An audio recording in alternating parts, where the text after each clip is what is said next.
नागपुरात वीज चोरी प्रकरणी चौकशी करण्यासाठी गेलेल्या NSDL या वीज वितरण कंपनीच्या कर्मचाऱ्यांना मारहाण झाल्याचा धक्कादायक प्रकार घडलाय।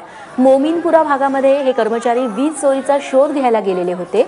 त्यावेळी तिथल्या नागरिकांकडून कर्मचाऱ्यांना मारहाण करण्यात आली आहे। NSDL ही नागपुरात वीज वितरण करणारी खासगी कंपनी आहे। शेवटी पोलिसांनी हस्तक्षेप करत कर्मचाऱ्यांच्या पथकाला सुरक्षितरित्या बाहेर काढलं।